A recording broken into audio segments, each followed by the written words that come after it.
the beginning of the show. The first performer, she is like a Chicago legend. I said the L word, it's true. Any place that you can find comedy in Chicago or the local suburbs, or she's international, you guys. What? It's insane. It's insane. She drove all the way from Wisconsin on her bike to get here. Cameron Esposito, what's your name? Don't worry, I'll get you the fluid. I'll get you the fluid. I'll get you the fluid. Kelsey Huff, isn't she awesome? What? She's awesome. She's right there. Wait, awesome. We'll serve you. Thank you so much. You're so welcome. Thank you. The bartender. That is refreshing. Oh my God, I almost missed the show, and I had specifically requested to go first because I have to go to another show. And by have to, I mean scheduled 2 shows at almost the exact same time, because this is how I live my life. Does anybody else live their life like this? Thanks to the one person who shook their head vehemently and said no. No, I'm not an idiot. I schedule one thing. I have a problem with lateness. Does anybody have a problem with lateness here? Clap it up. Does anyone have a problem with it? Yes. And it's specifically like the first thing that I do every day. I know I will be late to that thing. It's weird. It wears off throughout the day. I don't know why that's true. Like at midnight, I am there at the stroke of midnight. But the first thing that today this is the first thing I'm doing that's scheduled. I don't know what. I think it's just how I grew up in a kind of family where like I took a train to high school, not like the L, but like a metro train, and if you missed the train, you didn't get to go to high school. No, that's not true.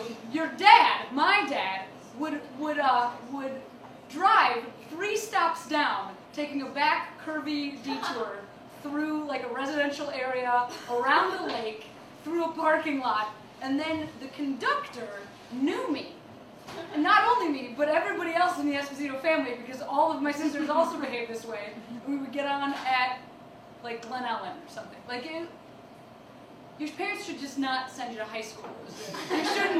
There shouldn't be an elaborate car chase with like a well thought out route. Like, we missed it by 3 minutes. We've still got time to get there by Glen Ellen. Like, that's ridiculous. It's not how humans behave that are responsible. As a comedian, though, this is kind of acceptable, actually. Like, I usually arrive to a show that's supposed to start at like 7, at like 7:05. People are like, oh, the show's been postponed till 8:30 for no reason. So you're very early. That's how it is. Not the case. It's really, it's a surprise though every time I'm late. Like I'm always, cause like when I have to work at 10 o'clock in the morning, cause I'm a nanny, raising a child, and like I know it takes me 15 minutes to get from my house to work. And then, like, if I factor in bad roads, or, like, if it's raining or something, then I'll leave at 10:05. On the dot every day. And I also insist on taking a shower before I leave the house a lot. Like, it can be, like, the time where it's, like, you should, like, just go, Esposito, just get on your bike. But I'm like, nah, I'll be smelly. So I'll take a shower, and then get on my bike, and erase the shower. Completely. Like, do. What did I? Well, maybe we'll talk about this. Guys, alright, here's what I've been doing today. This is why I'm late. All I've been doing today is writing proposed sequels to the movie The Last Exorcism. You want to hear? Yeah!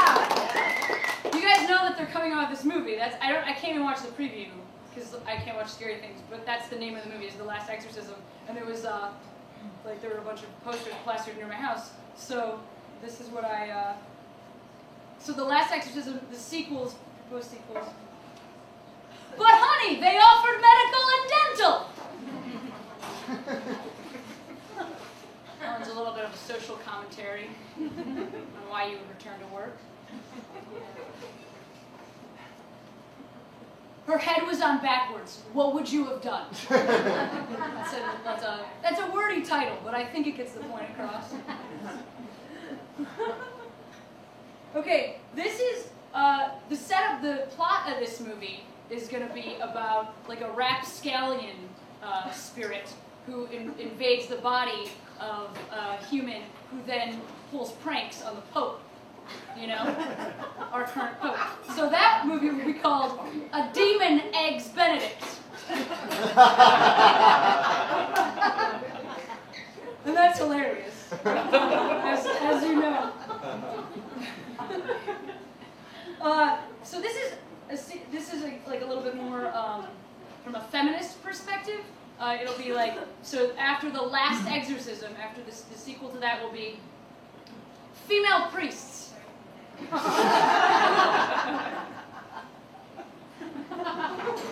That'll never happen.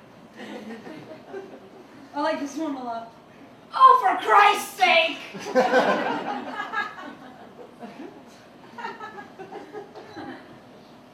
That's funny, isn't it?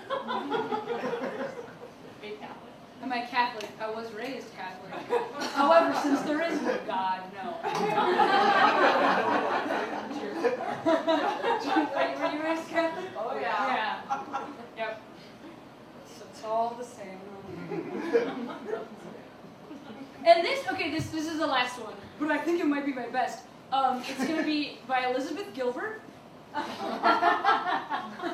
And it's gonna be a punny title, because it's not only gonna be, the movie's not only gonna be about an exorcism, but it's also gonna be like a great way to live your life.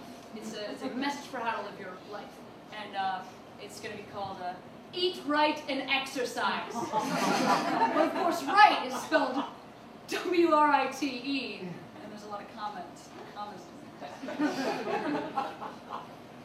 This is what I did with my day and why I'm late for this show. As I put off taking a shower to write those titles of movies. Can you clap it up for Good Decisions?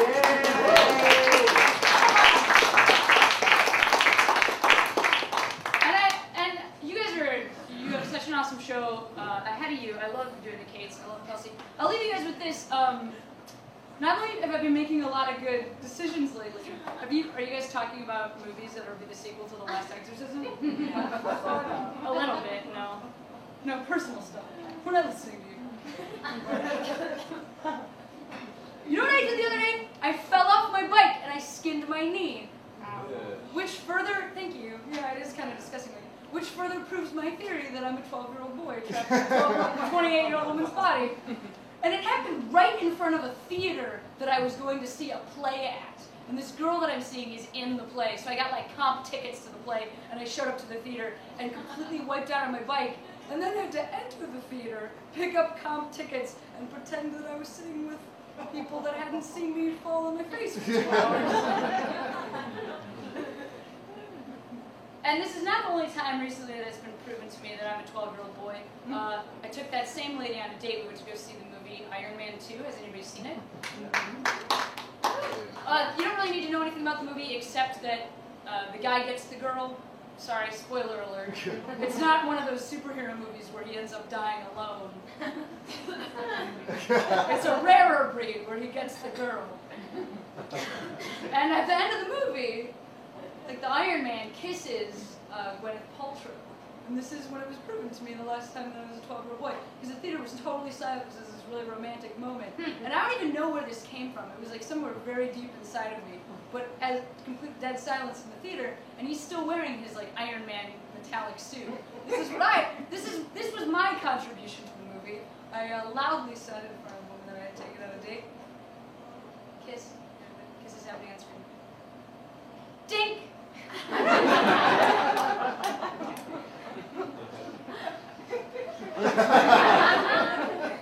So you guys are awesome. I'm Karen.